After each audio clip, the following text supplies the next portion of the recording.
নমস্কার। গতকাল শুক্রবার 24শে অক্টোবর 2025 বিএনপি নেতাকে গুলি, পিছন দিক থেকে গুলি। ব্রাহ্মণবাড়িয়ার নবীনগর উপজেলায় ঘটনাটি ঘটেছে।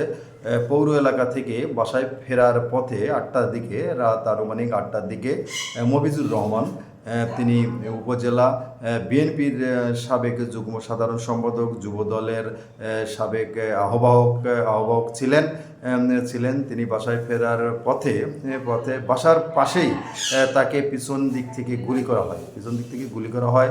গুলি করার পরে স্থানীয় লোকজন তাকে নবীনগর উপজেলা হাসপাতালে চিকিৎসার জন্য নিয়ে যায়। প্রাথমিক চিকিৎসার পরে তাকে ঢাকা আশঙ্কাজনক অবস্থায় স্থানান্তর করা হয়। বিএনপির এই নেতার বয়স 52 বছর। ইদানিংকালে প্রায় দেখা যাচ্ছে 2 দিন আগে ঝিনাইদহ বিএনপির এক নেতাকে খুন করা হয়েছে। আবার জগন্নাথ বিশ্ববিদ্যালয়ের ছাত্র দলের এক আহ্বায়ক সদস্যকে হত্যা করা হলো। দেশের বিভিন্ন স্থানে বিএনপির নেতাকর্মীদের উপর গুলি হত্যা চলছে। এগুলো কেন বন্ধ করা হচ্ছে না বা বন্ধ হচ্ছে না? সরকার কেন এ সকল হত্যা বা গুলির দিকে নজর বেশি দিচ্ছে না বা বন্ধ করতে কি ব্যর্থ হচ্ছে? আইন শৃঙ্খলা কি প্রতিনিয়ত আরও খারাপ হচ্ছে? অথবা বিএনপি বা তাদের অঙ্গ সংগঠন, তারা কি নিজেদের কোন্দলের কারণে সব ঘটনাগুলো পুরো ঘটছে? বারবার বিএনপির নীতি নির্ধারকরা এগুলো কেন শেষ করছে না?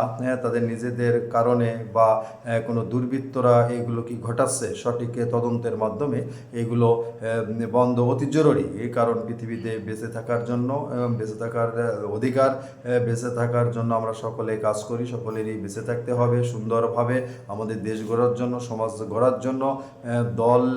দলের চেয়ে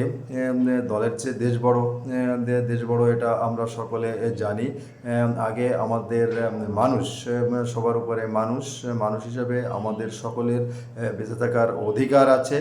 অতএব মানুষের নিরাপত্তা নিশ্চিত করা সরকারের অন্যতম দায়িত্ব।